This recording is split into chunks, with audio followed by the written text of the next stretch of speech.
بسم اللہ الرحمن الرحیم۔ محترم خواتین و حضرات، گزشتہ کئی خطبات جمعہ میں سورہ توبہ کی آیات کی روشنی میں ہم اللہ تعالیٰ کے ان صاف احکامات کو سن اور سمجھ رہے ہیں جو اللہ تعالیٰ نے سورہ مبارکہ میں نازل فرمائے۔ گزشتہ ہفتے آیت یہاں تک آ چکی تھی کہ جو لوگ حق کے ساتھ مذاق کرتے ہیں، حق کا ٹھٹا اڑاتے ہیں، استہزاء کرتے ہیں یا اس سے اعراض اور غفلت کا رویہ اختیار کرتے ہیں، تو پھر اللہ تعالیٰ کا فیصلہ ان پر صادق آ جاتا ہے، اور وہ یہ ہوتا ہے کہ ان کے دلوں پر مہر لگا دی جاتی ہے، ٹھپا لگا دیا جاتا ہے کہ اب وہ ہدایت سے محروم ہو جاتے ہیں۔ اور یہ کسی بھی انسان کے لیے اس دنیا میں اللہ کا سب سے بڑا عذاب ہوتا ہے کہ اس کا دل ہدایت کے لیے بند کر دیا جائے، حق کے لیے بند کر دیا جائے۔ یہ سب سے بدترین عذاب ہوتا ہے بندے کے لیے اس دنیا میں، اور اللہ تعالیٰ کے جاہ و جلال اور غصے کی یہ انتہائی اعلیٰ ترین شکل ہے اس دنیا میں۔ کیوں؟ اس لیے کہ وہ رب غفور و رحیم بندے کی سانس کے آخری حلق میں آ کر اٹکنے تک، یعنی غرغرہ لگنے تک اپنے بندے کی توبہ قبول کرتا ہے۔ اب جس کو ہدایت ہی سے محروم کر دیا گیا، ظاہر بات ہے اس کو توبہ کی بھی ہدایت اور توفیق ملنی نہیں ہے۔ اللہ تعالیٰ اسی حالت سے ہم سب کی حفاظت فرمائے۔ تو اللہ نے فرمایا کہ یہ اپنی ان کرتوتوں کی وجہ سے حق سے محروم کر دیے گئے ہیں۔ اب تم ان کو چاہے جتنا سناؤ، یہ کان دھرنے کے نہیں، ان کے دل مہر زدہ ہو گئے ہیں۔ لہذا آپ اپنا کام کیجئے اور یہ اللہ کے دین کو، اس کے نور کو، اس کی روشنی کو، اس کی ہدایت کو اور تمہاری رسالت کو مٹانے کے درپے ہیں، تو ان کی پھونکوں سے یہ چراغ بجھ نہیں پائے گا۔ اللہ اپنے اس نور کو کامل کر کے رہے گا، چاہے یہ منکرین کو، انکار کرنے والوں کو، شرک کرنے والوں کو کتنا ہی ناپسند ناگوار کیوں نہ ہو۔ اس کے بعد 3 گروہوں کا ذکر کیا گیا تھا کہ یہ دین کے بگاڑ اور فساد کا سب سے بڑا سبب ہے۔ ابن مبارک رحمۃ اللہ علیہ کا میں نے قول پیش کیا تھا اس آیت کی تفسیر میں جو آیا ہے کہ حل افسد الدین الا الملوک واحبار سوء ورہبان، کہ دین میں بگاڑ 3 طبقوں کی وجہ سے آتا ہے۔ ایک اقتدار اور مالدار لوگ، صاحب اقتدار لوگ، بادشاہ ملوک، اور جن کو اللہ نے دنیا کی دولت اور ثروت سے نوازا ہوا ہے، مترفین جن کو قرآن کہتا ہے۔ دوسرے علماء سوء، اور تیسرے بدعت اور گمراہی میں پھنسے ہوئے مشائخ صوفیہ۔ اس کی تفصیل گزشتہ ہفتے آ چکی ہے۔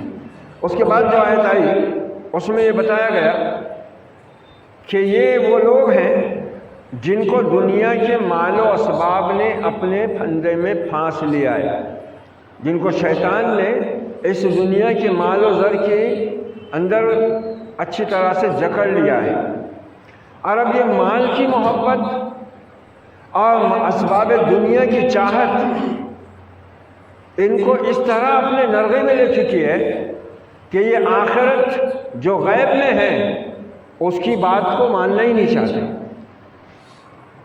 کہ کل کس نے دیکھا، بات آج کی کرو۔ یہ بات قرآن مجید میں مختلف انداز سے کئی بار اللہ تعالیٰ نے ارشاد فرمائی ہے۔ کہیں اللہ تعالیٰ کہتا ہے کلا بل تحبون العاجلہ وتذرون الآخرہ، ہرگز نہیں، بات یہ نہیں ہے کہ تمہارے لیے ہمارے دین کو سننا، سمجھنا، ماننا کوئی مشکل کام ہے، کٹھن کام ہے، تمہاری فطرت کے خلاف ہے، تمہاری عقل سے ماورا ہے۔ نہیں، ہم نے تو اس دین کو بالکل تمہاری فطرت کے مطابق آسان کر کے نازل کیا ہے۔ بات جو کچھ ہے وہ کیا ہے؟ کلا بل تحبون العاجلہ، تم جلدی کا معاملہ چاہتے ہو، تمہیں نفع ہاتھ بہاتھ دست بدست فوراً چاہیے. وَتَذَرُونَ الْآخِرَةَ، اور آخرت کی ان تمام باتوں کو جو اللہ تم کو بتا رہا ہے اپنے نبی کے ذریعے، اپنی کتاب کے ذریعے، اور جس کی نعمتوں کا ذکر کر رہا ہے جو پائندہ ہیں، رہنے والی ہیں، ان کو تم چھوڑ دیتے ہو. کَلَّا بَلْ تُحِبُّونَ الْعَاجِلَةَ وَتَذَرُونَ الْآخِرَةَ. اور پھر جس سورۃ تکاثر میں فرمایا اللہ نے الہاکم التکاثر، تم کو اس دنیا کے مال و اسباب کی کثرت نے، زیادتی نے، اس کی زیادہ پانے کی چاہت نے اس طرح غفلت میں ڈال دیا ہوا ہے کہ آخر اسی غفلت میں ڈوبے ہوئے تم قبروں تک جا پہنچتے اور تمہیں ہوش نہیں آتا. یہ بہت خطرناک چیز ہے. اس لیے اللہ کے نبی نے ان ساری چیزوں سے پناہ مانگی ہے اور امت کو بھی یہ نصیحت فرمائی ہے کہ آگاہ رہو، تم میں سے ہر ایک نگراں ہے، ذمہ دار ہے. الا کلکم راعی وکلکم مسئول عن رعیتہ.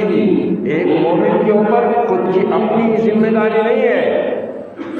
یہ بات قرآن بھی کہہ رہا ہے اور نبی نے اس کو واضح بھی کیا، قول سے بھی اور عمل سے بھی، اور قرآن کے احکام پر عمل پیرا ہو کر دکھا کر، اور صحابہ اس کا پورا یہ پورا معیار ثابت ہوئے.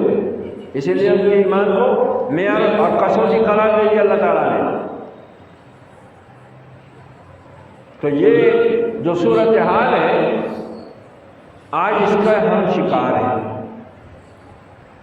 دنیا کی چاہت، مال و اسباب کی کثرت نے ہمیں اپنے رب سے بے نیاز کر دیا ہوا ہے. جیسے کہ اللہ تعالیٰ فرماتا ہے کلا ان الانسان لیطغی ان رآہ استغنی. انسان سرکشی کرتا ہے اور اپنے آپ کو بے نیاز دیکھتا ہے، حالانکہ وہ اللہ تعالیٰ کے فضل، اس کے کرم سے اور اللہ کی پکڑ اور اس کے عذاب سے کہیں پر بھی بچ نہیں سکتا، کہیں بھی بچ نہیں سکتا، نہ اس دنیا میں نہ اس دنیا میں، نہ انسان نہ جن. یا معشر الجن والانس ان استطعتم ان تنفذوا من اقطار السماوات والارض فانفذوا لا تنفذون الا بسلطان فبأي آلاء ربكما تكذبان. اے گروہ جن و انس، اگر تمہارے اندر یہ طاقت، قوت، اختیار، زور ہے کہ تم آسمانوں اور زمین کے سرحدوں اور کناروں سے نکل جاؤ تو نکل جاؤ، اور زور کے سوا تو تم کر ہی نہیں سکتے، تو پھر تم اپنے رب کی کن کن نعمتوں اور قدرتوں کو جھٹلاؤ گے. قرآن مجید نے ہر مضمون کو اس طرح بیان کیا ہے کہ کوئی عام انسان جو کوئی علم نہ رکھتا ہو کسی قسم کا، لیکن اپنی فطرت کو اس نے صحیح اور سالم رکھا ہو نا، وہ ایمان اختیار کیے بغیر، رب کے آگے جھکے بغیر اپنے آپ کو روک نہیں پائے گا. اس کو جھکنا ہی پڑے گا، اس کو ماننا ہی پڑے گا. اب ایمان والے بھی اگر غفلت میں ہوں تو یہ اور بری بات ہے. اور وہ کیوں غفلت میں ہے اس کا سبب ان 3 طبقوں کو بتایا، جس کا ذکر گزشتہ ہفتے تفصیل سے میں نے کر دیا ہے. اب آگے ایک آیت آ گئی کہ اللہ تعالیٰ نے یہ مہینے 12 بنائے ہیں. اس آیت کی تفصیل اور تشریح ذوالحجہ کے مہینے میں، ذوالحجہ کے اشرے کی فضیلت میں گزر چکی ہے. پھر آگے اللہ تعالیٰ ارشاد فرماتا ہے اس آیت کے آگے کہ انما النسیء زیادة فی الکفر یضل به الذین کفروا یحلونہ عاما ویحرمونہ عاما لیواطئوا عدة ما حرم اللہ فیحلوا ما حرم اللہ زین لهم سوء اعمالهم واللہ لا یهدی القوم الکافرین. یہ عرب کیا کرتے تھے؟ ان مہینوں کو آگے پیچھے کرتے تھے، یعنی انہوں نے اللہ تعالیٰ کے جو اختیار تھے وہ یا تو خود لے رکھے تھے یا اپنے باپ داداؤں کو دے رکھے تھے. کیا اس امت کے لوگوں کا یہ حال نہیں ہے؟ اس امت کا بھی یہ حال نہیں ہے کیا؟ جن کے پاس ایک مکمل نظام حیات ہے، جن کے پاس ایک مکمل نظام سیاست ہے، جن کے پاس ایک مکمل نظام معاشرت ہے، جن کے پاس پیدا ہونے سے لے کر ماں کے پیٹ سے باہر آنے سے لے کر جن کا دین شروع ہوتا ہے اور قبر کی گود میں منو مٹی تلے دبنے تک چلتا ہے، اس دین کے ہوتے ہوئے کیا یہ امت اپنی اپنی برادریاں اور اپنی اپنی شریعت نہیں بنا چکی ہے؟ اور اس پر اتنی پابندی سے عمل کرتے ہیں کہ اگر اللہ کے دین اور نبی کی شریعت پر اتنی پابندی سے عمل کرتے تو نہ ذلیل ہوتے، نہ غلام ہوتے، اور نہ خسارے میں مبتلا ہوتے۔ یہی تو وہ جرم ہے لوگوں کا،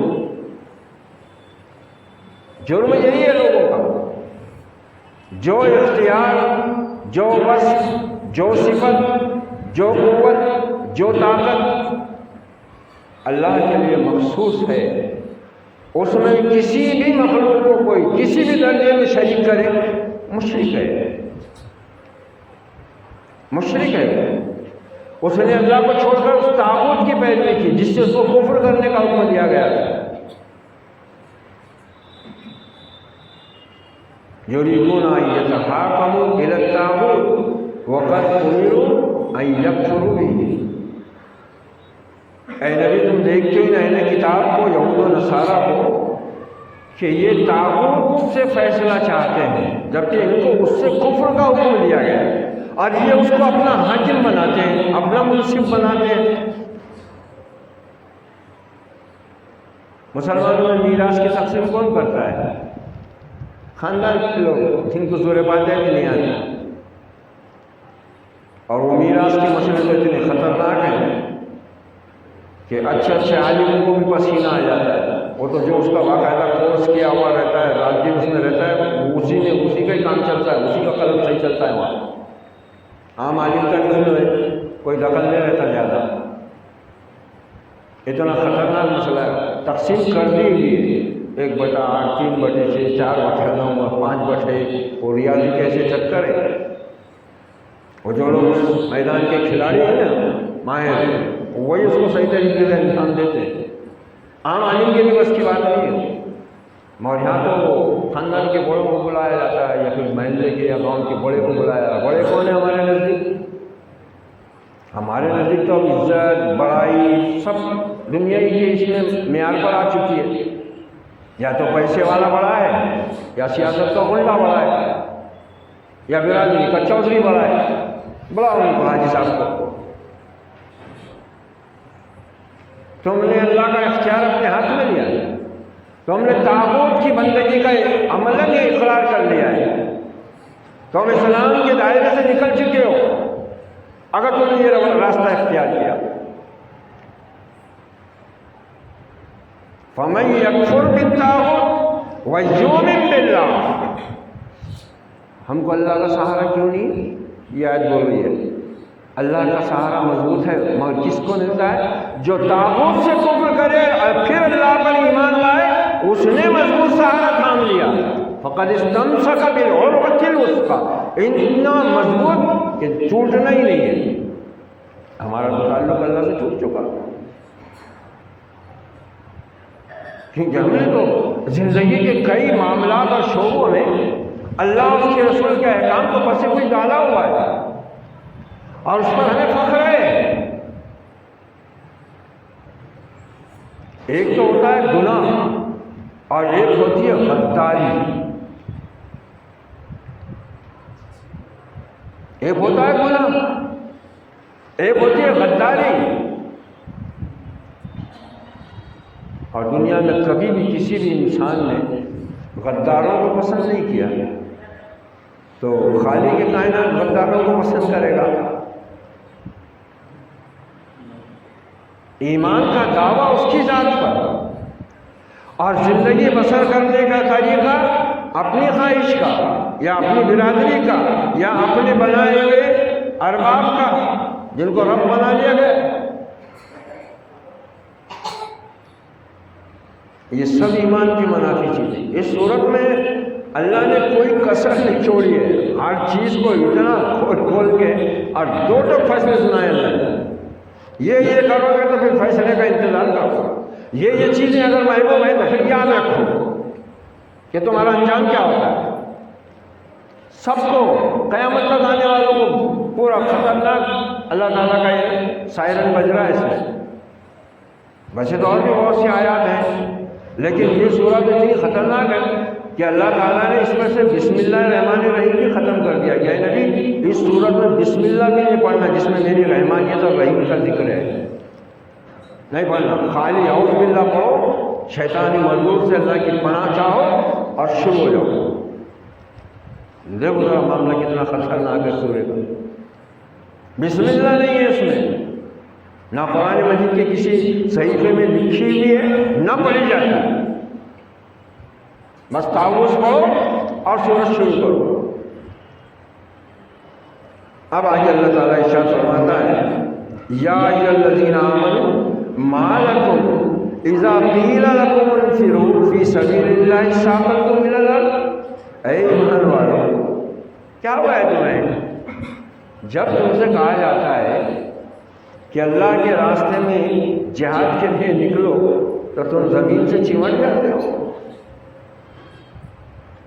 زمین سے چمٹ جاتے ہو۔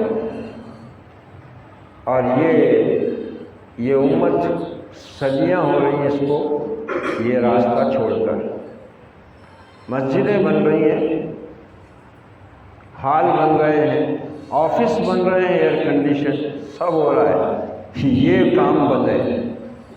بلکہ اس کو باقاعدہ سیلینیوں کی منصوبہ بند سازشوں کے نتیجے میں اس طرح سے نشانہ بنایا گیا کہ اب ایمان والے اس کا ذکر کرنے سے بھی ڈرنے لگے۔ ہے ہی نہیں، جہاد ہے ہی نہیں، اور جہاد یہ ہے بس تقریریں کرو، درس دو، وہ نوبت آتی اس وقت ہے جب انسان اللہ کی زمین پر اللہ کے دین کو چلتا پھرتا دیکھنے کے لیے کوشش کرتا ہے۔ جیسے کہ امام الہند مولانا آزاد رحمۃ اللہ علیہ نے فرمایا تھا کہ دنیا کو اس قرآن کی ضرورت نہیں ہے جو کانچ کی الماریوں میں خوبصورت ٹاپوں میں خوبصورت اور قیمتی جزدان میں لپٹا پڑا ہے، دنیا کو اس قرآن کی ضرورت ہے جو مدینے کی گلیوں میں چلتا پھرتا تھا۔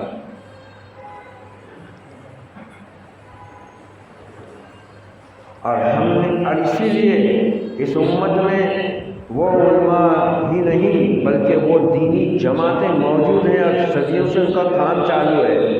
کسی کو 1 صدی ہو رہی ہے، کسی کو 60 برس ہو رہے ہیں، کسی کو 70 برس ہو رہے ہیں، وہ باقاعدہ انہوں نے اس کتاب کو بند رکھنے کی تعلیم دی ہے اللہ کے گھروں میں کہ یہ قرآن تمہارے پڑھنے سمجھنے کی چیز نہیں ہے، حدیث کا تو سوال ہی نہیں۔ بس یہ تو اس لیے ہے کہ رمضان میں پڑھ لو اور وہ بھی پڑھ کر اپنے پاس مت رکھو، اس کا ثواب کسی مردے کے کھاتے میں جمع کر دو اور اس کو یاد کر لو اور یاد کر کے اس کے احکام مت سمجھو، اس پر عمل کی کوشش کرو نا، اس کی دعوت دو۔ رمضان میں آ کے تراویح میں سنا دو، چاہے کتنا بھی سنا دو، 2 پارے ایک کر کے حافظ بن کے کھڑے ہو جاؤ، پورا رمضان نکال دو، نذرانہ اتنا ہی مل جائے گا، نذرانہ اتنا ہی یاد آ جائے گا۔ اور یہ بھی ہے، ہم نے تو دیکھے ہیں ایسے بھی حافظ 2 پارے میں پورا رمضان نکالے انہوں نے، یاد تو نہیں پا رہے، وہ بھی پوری طرح صحیح نہیں، مگر نکل گیا رمضان۔ اب مقتدی جنت کا سرٹیفکیٹ لے کر عید منانے چلے گئے، عیدگاہ بخشش لے کر گھروں کو واپس آ گئے، بات ختم۔ تو یہ تو باقاعدہ منصوبہ بند طریقے سے کیا گیا ہے، یہ ذہن سازی کی گئی ہے، انہوں نے اپنے علماء پیدا کر کے اس امت میں چھوڑے کہ ان کو ان عظیم چیزوں سے جن کی طاقت ان کو کبھی مرنے نہیں دیتی، جھکنے نہیں دیتی، اس سے ان کو کاٹو۔ وہ فاقہ کش کے موت سے ڈرتا نہیں ذرا، روح محمد اس کے بدن سے نکال دو۔ اور محمد صلی اللہ علیہ وسلم کی روح کیا ہے؟ شریعت کی روح کیا ہے؟ قرآن کی روح کیا ہے؟ کہ بندہ مومن کے سامنے جب جہاں جس وقت جس معاملے میں خدا کا رسول کا جو حکم آ جائے اس کی گردن خم ہو جائے۔ کعب بن مالک رضی اللہ عنہ، ان سے قرض لیا تھا حضرت عبداللہ ابن ابی حضرت رضی اللہ عنہ۔ اب حضرت کعب تقاضا کر رہے ہیں کہ میرا قرض دے۔ مسجد نبی میں مطالبہ کرتے کرتے ذرا آوازیں اونچی ہو گئی۔ محمد رسول اللہ صلی اللہ علیہ وسلم اپنے حجرے مبارکہ سے باہر تشریف لائے، آوازیں سن کر کے کیا معاملہ ہے؟ آپ نے حجرے سے باہر آتے کہا یا کعب، سناٹا چھا گیا، صحابہ کے سر جھک گئے۔ حضرت کعب نے کہا لبیک و صادق یا رسول اللہ بی ابی و امی انت، اے اللہ کے رسول حاضر ہوں، 10 بار حاضر ہوں، ہر بار حاضر ہوں، میرے ماں باپ آپ پر قربان، حکم فرمائیے۔ روح محمد، اطاعت محمد علی صاحب الصلاۃ والسلام۔ قرآن مجمع جو صف مسجد نبی میں تھا ایک دم سناٹا ہو گیا۔ حضرت کعب کو آپ نے آواز دی یا کعب، کہا لبیک و صادق یا رسول اللہ، میں حاضر ہوں اللہ کے رسول، ارشاد فرمائیے۔ اشارے سے بتایا آپ نے حضرت کعب اتنا معاف کر دے، آدھا قرضہ تھا کس پر؟ حضرت عبداللہ کا۔ کس کا؟ حضرت کعب کا۔ اور وہ مطالبہ کر رہے تھے، کوئی غلط کام تو نہیں تھا بھائی، اسلام نے حق دیا ہے بلکہ حکم دیا ہے شریعت، مقروض کو بھی حکم دیا ہے اور جس نے قرض دیا اس کو بھی حکم دیا ہے کہ مقروض قرض کی ادائیگی میں غفلت نہ برتے، اور جس نے قرض دیا ہوا ہے وہ قرض دار کے ساتھ نرمی برتے تاکہ نزاع کی کیفیت ہی پیدا نہ ہو۔ یہ مال بہت خطرناک چیز ہے نا، دیکھ لو نا آج مسلمانوں کے گھروں کا حال کیا ہے۔ یہاں ایک دوسرے کے رشتہ دار نہیں ہیں، لگے سگے نہیں ہیں، کچھ نہیں ہے۔ ایمان کا رشتہ ہے، اسلام کا رشتہ ہے، قرآن کا رشتہ ہے، اور رب کا رشتہ ہے، رسول کا رشتہ ہے۔ یہاں دیکھو مسلمانوں کے گھروں کی حالت کیا ہے، کیسے ایک دوسرے کی گردن ناپ رہے ہیں، کیسے ایک دوسرے کے خلاف مقدمہ بازیاں کر رہے ہیں باطل عدالتوں کے اندر، کیسے ایک دوسرے کا خون پی رہے ہیں اس دنیا کی خاطر، ان بارے گھر کی زمین کی خاطر۔ بہت بدتر حال ہو گیا ہوا اس امت کا ان معاملات میں، مالی معاملات میں، لین دین کے معاملات میں۔ قرض لے لیں گے، دیں گے نہیں، اور وہ بھی قرض جائز ضرورتوں کے لیے نہیں لیتے، وہی جن کی بندگی کر رہے ہیں نا اللہ کو چھوڑ کر، رشتہ داروں کی، برادری کی، ان کے ارمان، ان کی خواہش پورا کرنے یا ان پر اپنی بڑائی جتانے کے لیے۔ کیا ہم اتنے کمزور نہیں ہیں؟ ہم اس طرح بھی شادی کر سکتے ہیں، ہم اس طرح بھی ولیمہ کر سکتے ہیں۔ ولیمہ اور شادی تو بہت بڑی چیز ہے، ہم تو نام رکھنے کی رسم بھی ہزاروں روپیہ برباد کر کے کرتے ہیں۔ کوئی ٹوک نہیں سکتا، ٹوکنے والا ان کے نزدیک یا تو حاسد ہے یا پھر وہ جاہل ہے۔ اکثر مالدہ یہ سمجھتے ہیں کہ اللہ نے اگر ان کو مال دیا ہے تو سمجھتے ہیں کہ اس کے ساتھ ہم کو دین اور عقل بھی مل گئی، حالانکہ ایسا نہیں۔ فرعون نرا بیوقوف تھا، اس کو بادشاہ مل گئی، نرا بیوقوف، جاہل ان کے درجے کا، اللہ بادشاہ تھا۔ یہ کوئی ثبوت نہیں ہے آدمی کے نیک ہونے کا یا عقل مند ہونے کا کہ دولت ہے تو میرے پاس عقل بھی ہے اور دین بھی ہے اور علم بھی ہے۔ آج کل یہی سوچ بنی ہوئی ہے مسلمانوں میں، عام مسلمانوں کی، جو مالدار ہیں ان کی بھی، جو مالدار نہیں ہیں ان کی بھی۔ وہ سمجھتے ہیں کہ اس کے ارے حاجی صاحب قدم قدم پر بیچارے دوسروں کو دیکھ رہے حرکت کر رہے، دوسروں کو دیکھ رہے حرکت کر رہے، یا جو ساتھ میں گیا ہوا ہے محلّی اس کو بار بار پوچھ رہے، یہ ایسا کروں گا، وہ ویسا کروں گا، ایسا کروں گا تو ہو جائے گا، نہیں ہوا کیا، میں ایسا ہوگا، کچھ بھی نہیں پتا ہے، پیسہ تھا چلے لگا نمبر۔ اسی کو تو کہا اللہ نے نماز و روزہ و حج و قربانی یہ سب باقی ہے، چھو باقی نہیں ہے۔ وہ مسلمانی باقی نہیں ہے تو پھر یہ روزہ نماز حج زکوٰۃ کیا ہے؟ یا کعب لبیک یا رسول اللہ، حاضر ہو اللہ کے رسول کو فرمائی، کہا آدھا معاف کر دے۔ نبی نے حکم دیا، جیسی آپ کا جملہ ختم ہوا حضرت کعب کہتے ہیں لقد فعلت یا رسول اللہ، اللہ کے رسول میں نے کر دیا، میں نے کر دیا، اللہ کے نبی آپ کا حکم ہوا میں نے کر دیا۔ ذرا نہیں سوچا کہ میرا اتنا قرض ہے، آدھا قرض بولے تو بہت بڑی رقم جا رہی ہے، کیسے اللہ کے رسول نہیں اتنا آدھا نہیں کر.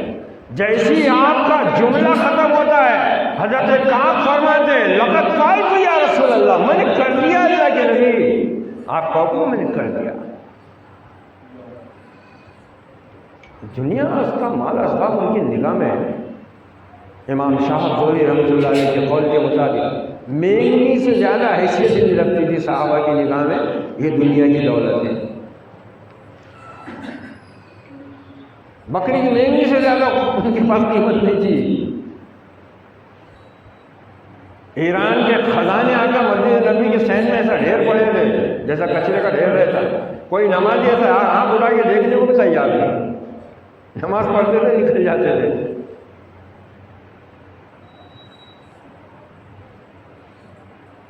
یہاں تو بارات میں جا کے شاندار فنکشن ہال میں جاتا تو دیوار، کھڑکیاں، دروازے، اے سی، پلنگ، گادیاں سب دیکھتا اچھا کاروبار، کیا انتظام تھا، کیا انتظام تھا، کیا شاندار حال بولے، دیکھتے رہ جا بولے آدمی ایک گھنٹہ. بہت اچھی بات نہیں ہے یہ سب. داڑھی والا بھی یہی باتیں کر رہا، ٹوپی والا بھی یہی باتیں کر رہا، امامہ ڈال کے سرما لگانے والا بھی وہی سرمی کی آنکھ سے وہی دیکھ رہا، وہی باتیں کر رہا. نمازی بھی وہی باتیں کر رہا، بے نمازی بے دین. تو پھر ان کا تو سوال ہی نہیں، ان کی تو دنیا ہی وہ ہے. معاف کر دیا حضرت کعب رضی اللہ عنہ نے، آدھا قرض معاف کر دیا. اور اس کے بعد آپ نے حضرت عبداللہ سے کہا کہ عبداللہ باقی آدھا قرض ادا کرو. بات ختم، بات ختم ہو جاتی تھی. محمد رسول اللہ کا فرمان آ گیا، بات ختم.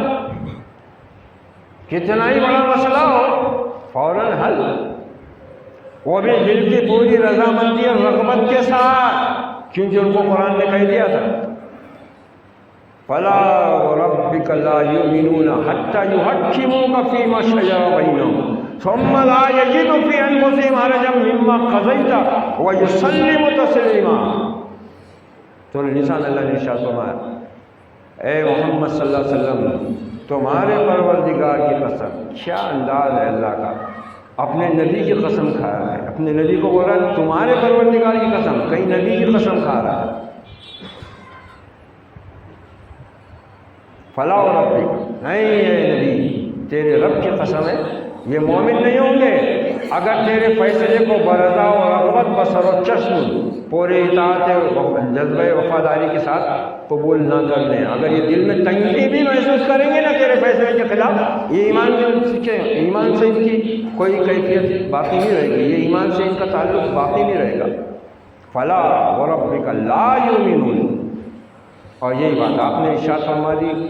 اس آیت کی سمجھ لو تشریح حدیث مبارکہ، لا یؤمن احدکم حتی یکون ہواہ تبعا لما جئت بہ.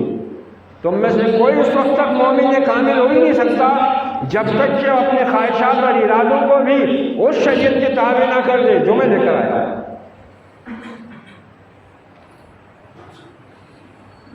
کہ کسی دو مسلمان کے درمیان ایسے قرض کا معاملہ ہو اور کوئی دیندار آدمی، کوئی عالم، کوئی مولوی، کوئی مفتی، کوئی قاری، کوئی امام اگر وہ بول دے کہ ارے بھائی آدھا معاف کر، تم چپ بیٹھو، تم کو کیا معلوم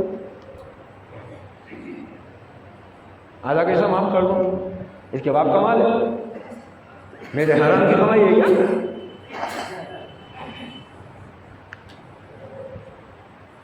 معاف کرنے کا سوال ہی نہیں پیدا ہوتا بھائی. معاف کیسا کریں گے؟ حرام کی کمائی ہے، مفت کا مال ہے. نبی نے صحابی سے کہا، صحابی نے حکم سنتے ہی ایک لمحہ سوچے بغیر، کچھ وجہ توجیہ سبب بیان کیے بغیر، بالکل جیسے حکم ختم ہوا آپ کے زمانے مبارک سے، کہا لقد فعلت یا رسول اللہ، اللہ کے رسول میں نے کر دیا آدھا قرض آپ کے حکم کے مطابق میں نے معاف کر دیا، چھوڑ دیا. اور اس کے بعد آپ نے دوسرے صحابی سے اپنے کہا مخلوق سے عبداللہ کار کا قرض ادا کر. یہ ہے روح محمد، یہ ہے اطاعت محمد علی صاحب الصلاۃ والسلام. اسی کو شیطان نے اپنے مشیروں کو مشورہ دیا کہ وہ فاقہ کش کے موت سے ڈرتا نہیں، ذرا روح محمد اس کے بدن سے نکال دو. کیا علامہ کا بھی انداز ہے، کیسے دو مصروں کے اندر کتنی بڑی بات کہہ گئے اور وہ نکال چکے ہیں، وہ کامیاب ہو گئے. اس میں آج ہمارے اس سینے کے پنجرے میں سونے کی چڑیا بیٹھی ہوئی ہے، اس کی لت لگی ہوئی ہے، اس کی چاہت. قبروں میں پیر لٹک رہے ہیں مگر دنیا چھوڑتی نہیں ہے، عبرت ہوتی نہیں ہے، عبرت نہیں ہوتی ہے.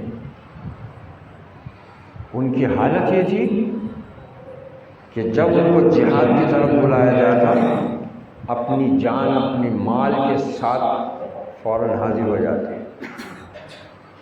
ایک لمحہ بھی وہی نہیں کہتے تھے، نہ سوچتے تھے، نہ بہانہ کرتے تھے. اسی سورہ میں ہے نا وہ غزوہ تبوک کا بھی ذکر جس میں منافقین پیچھے رہ گئے تھے، اس میں 3 مخلص صحابہ بھی پیچھے رہ گئے تھے اور ان پر عتاب آیا تھا. وہ مخلص تھے، سچے مسلمان تھے، بس اپنی غفلت اور سستی کی وجہ سے پیچھے رہ گئے اور اللہ کے رسول کا لشکر نکل گیا. وہ منافق نہیں تھے، مخلص تھے وہ، مگر اپنی سستی اور قائلی کی وجہ سے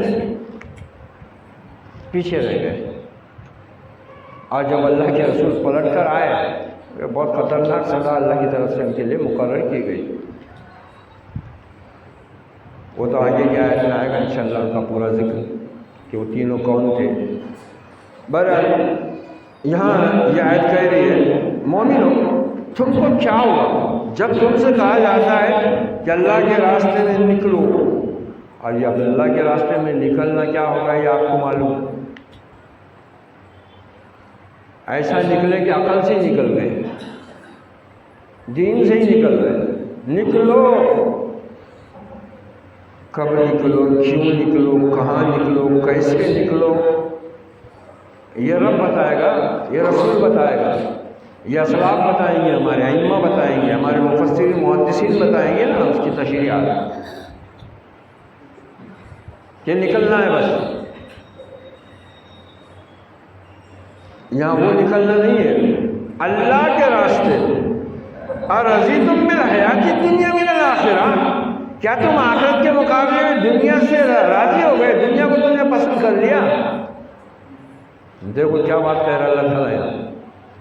کیا ہماری عملی زندگی اس بات کا ثبوت نہیں دے رہی ہے کہ ہم بھی آخرت کے بدلے دنیا کو پسند کر بیٹھے؟ 99 کے پھیر سے ہم کبھی نکل نہیں پا رہے ہیں نا، نہیں نکل پا رہا. نہ اللہ کی کتاب کی طرف ہماری توجہ مبذول ہوتی ہے، نہ رسول اللہ کی سیرت کی طرف ہمارے دل مائل ہوتے ہیں، نہ آپ کی سیرت اور شریعت کے احکام سن کر ہمارے دل میں اس کو پانے، حاصل کرنے، قبول کرنے، اس پر عمل کرنے کی کوئی خواہش پیدا ہوتی ہے. ہر آدمی اپنی پسند کا دین لے کر چلنے پر آج مصر ہے. نہیں یہی دین صحیح ہے، جو جس پہ ہم چل رہے ہیں وہ یہی صحیح ہے.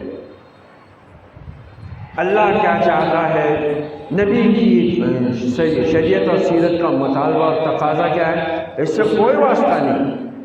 اللہ تعالیٰ نے کہا اور رضیتم بالحیات الدنیا من الآخرہ، کیا تم آخرت کے مقابلے میں دنیا سے راضی ہو گئے ہو، اس دنیا کو تم نے پسند کر لیا ہے، اس دنیا کو تم نے ترجیح دے دی ہے. فما متاع الحیات الدنیا فی الآخرۃ الا قلیل. تو یاد رکھو کہ یہ دنیا کا جو بھی ساز و سامان ہے نا دنیا کی زندگی کا نفع اٹھانے کا، یہ آخرت کے مقابلے میں بہت تھوڑا ہے، بہت تھوڑا ہے. مگر ہم پر تو ان باتوں کا کوئی اثر ہوتا نہیں، نہ مردوں پر، نہ عورتوں پر، نہ پڑھے لکھوں پر، نہ جاہلوں پر. نہ جوانوں پر نہ بوڑھوں پر، نہ امیروں پر نہ غریبوں پر۔ آخرت کی بات ایک بولنے اور سننے کی حد تک ہے، مگر حقیقت میں آخرت کو ہم نے اپنی زندگی کا مقصد نہیں بنایا ہوا ہے، ہمارا ہدف آخرت نہیں ہے۔ اگر ایسا ہوتا نا تو ابھی بہت دلیلیں دی جا سکتی ہیں، اس میں سب سے پہلی اور بڑی دلیل یہی ہے کہ مسجدیں خالی نہیں رہتی تھی، مسجدیں خالی نہیں رہتی تھی۔ صرف جمعہ میں 8-10 صفحے نہیں ہوتی تھی، بلکہ 5 وقت مسجدیں بھری ہوئی اور آباد رہتی تھی۔ یہ کام وہی لوگ کرتے ہیں جو دنیا کی زندگی کو آخرت پر ترجیح دیتے ہیں، وہی نماز سے غافل ہوتے ہیں، اسی لیے وہ اللہ کی رحمت سے، اس کی توفیق سے، اس کی ہدایت سے دور ہوتے چلے جاتے ہیں، دور ہوتے چلے جاتے ہیں، اور ان کو احساس تک نہیں ہوتا کہ وہ کب ہدایت سے گمراہی کی طرف مڑ چکے ہیں۔ نہ صرف ہے کہ مڑ چکے ہیں بلکہ بہت آگے جا چکے ہیں، کیا واپسی کا بھی کوئی امکان باقی نہیں رہا۔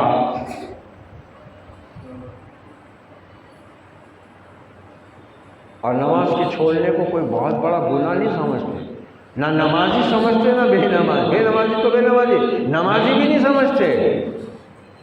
نماز کو چھوڑنا، بغیر عذر کی قضا کرنا، نماز پڑھنے والے بھی اس کی کوئی اہمیت نہیں سمجھتے۔ ہاں پڑھ لیں گے، اور اب تو فیشن بنا لیے لوگوں نے،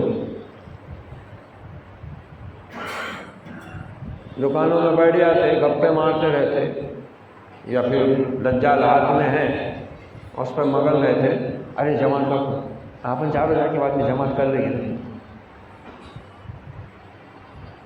جبکہ حدیث میں جس جماعت کی تاکید آئی ہے وہ جماعت ہے جو ہر مسجد میں اس کی نماز کے وقت میں ہوتی ہے۔ یہ فیشن بن رہا ہے آج کل، اپنے اپنے کاموں میں مصروف ہیں۔ ارے اتنا آخرت سے غفلت اور رب کے ذکر سے ہمارے دل ایسے غافل ہو چکے ہیں کہ اگر T20 کا میچ چل رہا ہو نا تو نمازی بھی وہاں سے ہٹنے کو تیار نہیں، اذان سے ٹھہرنا، آخری اوور رہ گیا، آخری اوور ہے، اب وہ کاٹے کا مقابلہ ہے، دیکھنا ہے کیا ہوگا۔ نماز پڑھ لیں گے، اپن جماعت بنا لیں گے دونوں، نماز پڑھیے، فرض کا سلام پھیرا، بھاگا، جبکہ فرض نماز کے بعد اذکار کی باقاعدہ احادیث موجود ہیں، مساجد میں لکھ کر لگائی ہوئی بھی ہے اور ان کی فضیلت بھی بیان ہوئی ہے۔ کس کو فرصت ہے، کس کو توفیق ہے بھائی؟ جب آدمی دنیا کی زندگی کو ترجیح دیتا ہے نا، پھر وہ ایسے ہی گمراہی کی طرف قدم بہ قدم بڑھتا رہتا ہے، اس کا دل غفلت کی نیند میں جاتا رہتا ہے، اور جب اس کا دل کوما میں چلے جاتا ہے، ایک تو دماغ جاتا کوما میں، جس سے آدمی زندہ رہتا نا مردہ رہتا، بیچ کی کیفیت میں پڑے رہتا، سانس تو چل رہی ہے اور ہے کچھ بھی نہیں۔ بس ایسی اس مومن کے دل کی حالت ہو جاتی ہے جو اللہ کے ذکر سے غفلت برتتا ہے، جو نماز کی طرف سے غفلت برتتا ہے،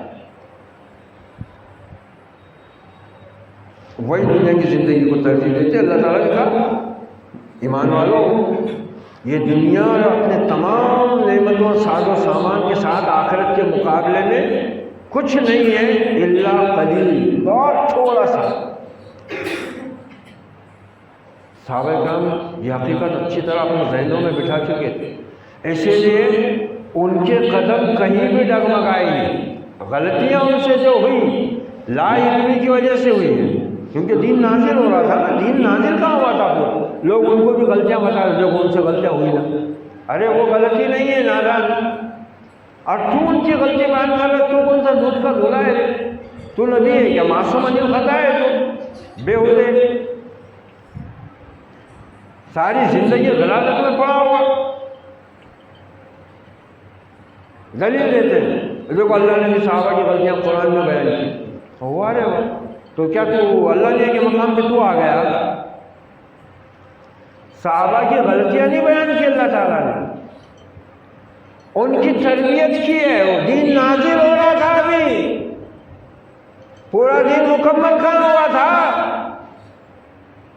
23 برس کچھ مہینے میں قرآن مجید کا نزول مکمل ہوا نا بھائی،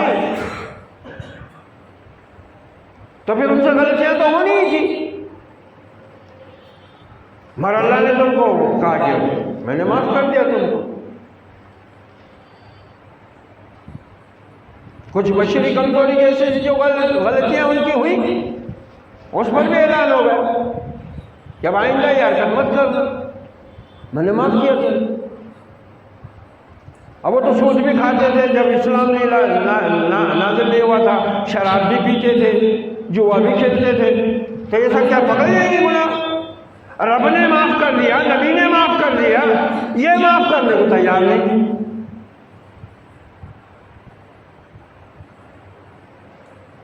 یہ بھی ایک اللہ کی طرف سے گمراہی کا بہت خطرناک مرحلہ ہے۔ دیکھو اللہ ہم سب کی حفاظت فرمائے ایسی گمراہیوں سے اور ایسے گمراہوں کے فتنوں سے۔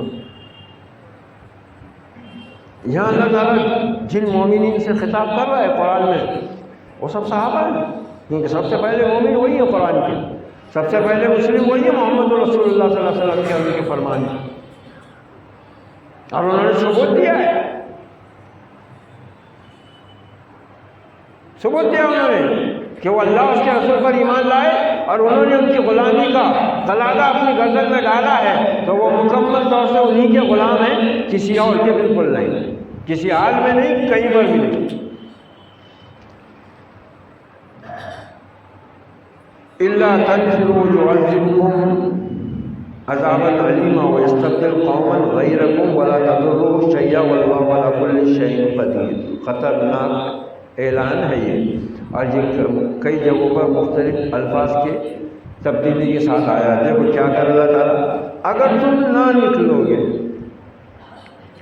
اللہ کے دین کے لیے جد و جہد کرنے سے، اس کی راہ میں جان اور مال سے جہاد کرنے سے جی چراؤ گے، زمین سے چمٹ جاؤ گے، دنیا سے لپٹ جاؤ گے، تو پھر کیا ہوگا؟ یعذبکم عذابا الیما، تمہیں دردناک عذاب دے گا۔ یہ کوئی مفتی فتویٰ نہیں دے رہا ہے، یہ رب کائنات کہہ رہا ہے، مالک یوم الدین۔ اگر تم اللہ کے راستے میں نکلنے سے جی چڑھاؤ گے، جان چھڑاؤ گے، تو پھر یاد رکھو کہ وہ تم کو دردناک عذاب دے گا، وَيَسْتَبْدِلْ قَوْمًا غَيْرَكُمْ، اس سے معلوم ہوا کہ یہ عذاب دردناک یہاں پر بھی ملے گا، اور وہ کیا ہے؟ وہ ہے کسی گمراہ قوم کی غلامی کا شکار ہو جانا۔ گمراہ قوم کی غلامی کا شکار ہو جانا یہ سب سے بڑی ذلت ہے ایمان والی ملت کے لیے، اور وہ ہم ہو چکے ہیں، وہ ہم ہو چکے ہیں۔ ہم نے غلامی کو برضا و رغبت قبول کیا ہوا ہے، ہم دین کے احکام کے آنے کے بعد تعویلیں کرنے لگ گئے ہیں، راستے ڈھونڈنے لگ گئے ہیں، حکمت کے نام پر، مصلحت کے نام پر۔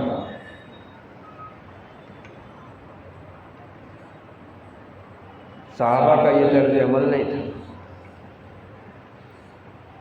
ان کو جب جہاں جس وقت جس چیز کا حکم دیا گیا، کسی چیز کے کرنے کا ہو یا کسی چیز سے روکنے کا ہو، پھر ان کا قدم 1 انچ نہ آگے بڑھا نہ پیچھے آ جائے، وہیں پر بس ثابت قدمی کے ساتھ وہ جم گئے۔ آپ کے ساتھ حضرت عبداللہ جا رہے ہیں، ان کا تہبند ٹخنوں سے نیچے ہے، کہا عبداللہ تم بہت اچھے آدمی ہو، مگر ایزار اپنا اوپر کر دو کہ یہ تم کو زیب نہیں دیتا، یہ مومن کے خلاف، مومن کے ایمان کے خلاف ہے۔ راوی کہتے ہیں کہ لوگ اس بات کے گواہ ہیں کہ انہوں نے اسی وقت اپنا ایزار نصف پنڈلی پر کر لیا اور مرتے دم تک پھر ان کا ایزار نصف پنڈلی سے نیچے نہیں آیا۔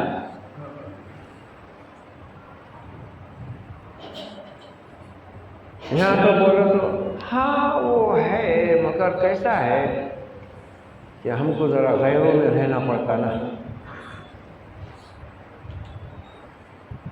اس لیے ذرا ان کے حساب سے ہم کو اپنی ڈریسنگ، اپنا چہرہ مورا رکھنا پڑتا۔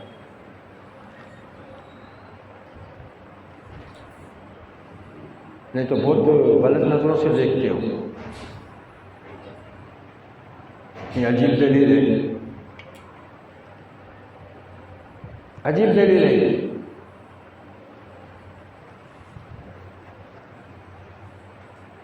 کتاب اللباس کے حدیث آپ نے ابھی 15 تاریخ کو جو ماہانہ اجتماع ہوا تھا، اس میں جب مقرر آئے تھے انہوں نے بھی وہ واقعہ بیان کیا تھا کہ ایک صحابی رسول جن کو شاید سونے کی حرمت کا علم نہیں ہو سکا تھا، کیونکہ آپ ایک دن مسجد نبی میں کچھ لوگ جمع تھے، ایک دن آپ آئے، ایک ہاتھ میں آپ نے سونا پکڑا ہوا تھا، ایک ہاتھ میں ریشم، ممبر پر آپ نے تشریف فرما کر دونوں چیزیں دکھا کر اعلان کیا تھا، میری امت کے لوگوں، یہ میری امت کے مردوں پر دونوں چیزیں حرام ہیں، میری امت کے مرد سونے کا اور ریشم کا استعمال نہیں کر سکتے، عورتوں کے لیے درست ہے۔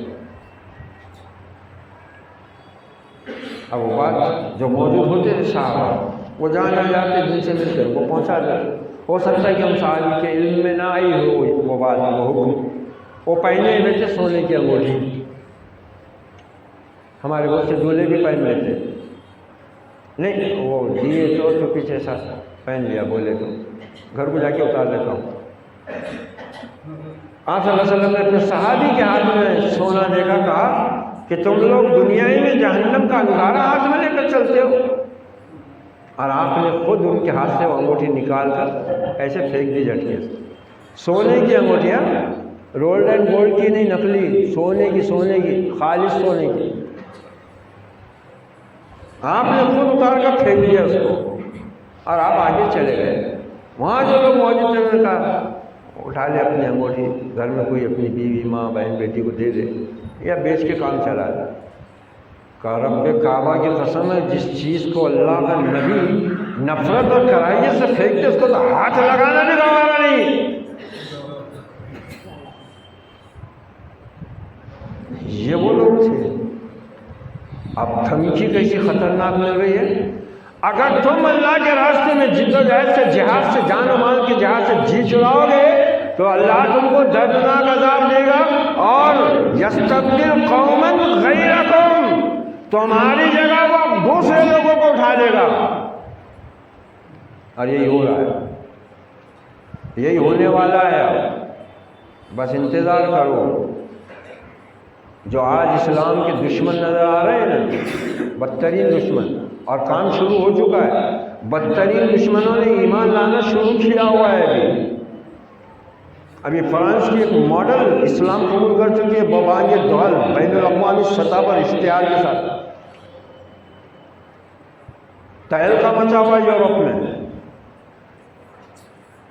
اور گرے پڑے لوگ نہیں، انتہائی ذہین لوگ، اپنے وقت کے انتہائی اعلیٰ تعلیم یافتہ اور اسلام کے معاملے میں ہمیشہ مخالفت اور دشمنی کا رویہ اختیار کرنے والے ایمان کی طرف راغب ہوئے۔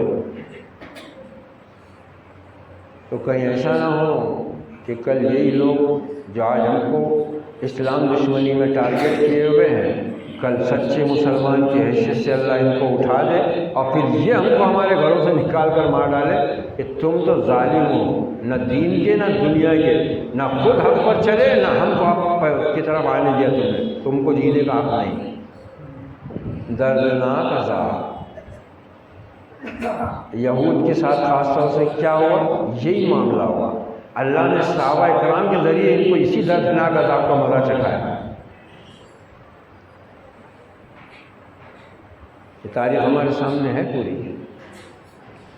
تو یہ انتہائی خطرناک آیت ہے۔ وَيَسْتَبْدِلْ قَوْمًا غَيْرَكُمْ وَلَا تَضُرُّوهُ شَيْئًا، اللہ تمہیں مٹا دے گا، ان کے ذریعے تمہیں ہٹا دے گا اور ان کو غالب کر دے گا، دوسری قوموں کو اٹھا کھڑا کرے گا، اور کچھ نہ بگاڑ سکو گے تم اللہ کا۔ کیا بگاڑیں گے اللہ کا؟ کہ اللہ ہم تو پیدائشی مسلمان تھے، ختنہ بھی ہو گئی تھی، آزاد بھی دے دیے تھے کان میں، عقیقہ چلہ بھی کرے تھے مگر عقیقہ بھی کرے تھے نا، مسلمان نہیں تھے کیا ہم؟ اور نماز جنازہ تو مفتی سامنے پڑھائے تھے، باقی تو پورے مسلمان وہ خالی کھجور کے واسطے قبر پر ہاتھ اٹھا کے کھڑے تھے، ان کو تو کچھ معلوم ہی نہیں تھا کہ کیا دعا کرنا، کیسی کرنا، کھڑے تھے خالی ہوتے، اور نماز جنازہ میں ہاتھ باندھ کے خالی مرغے کی طرح یوں کر رہے تھے، اللہ اکبر اللہ اکبر، ان کو دعا یاد نہ کچھ یاد۔ مسلمان اللہ ہمارے حال پر رحم کرے، ہمیں سوچنے سمجھنے کی توفیق دے۔ دیکھو خطرناک، واللہ علی کل شیء قدیر، کیوں ہو سکتا ہے ایسا؟ کیونکہ وہ اللہ ایسا ہے کہ اس کو ہر چیز پر پوری قدرت حاصل ہے۔ اللہ رب العزت سے دعا ہے کہ اللہ رب العزت ہمیں ان غفلتوں سے باز آنے کی توفیق بھی عطا فرمائے۔ اللہ تعالی ہمیں اپنے دین کا شعوری فہم عطا فرمائے۔ اللہ رب العزت ہمیں اپنے خوف اور اپنی محبت کے ساتھ اپنی کتاب ہدایت کے احکامات پر نبی مکرم محمد رسول اللہ صلی اللہ علیہ وسلم کی شریعت مطہرہ، سیرت مبارکہ، احادیث مبارکہ، سنت مبارکہ کے مطابق عمل پیرا ہونے کی توفیق عطا فرمائے۔ اقول قولی ھذا واستغفر اللہ لی ولکم ولسائر المسلمین فاستغفروه انہ هو التواب الرحیم ورب کریم، وصلی اللہ علی النبی وعلی آلہ واصحابہ اجمعین، والعاقبۃ للمتقین، والسلام علیکم ورحمۃ اللہ وبرکاتہ۔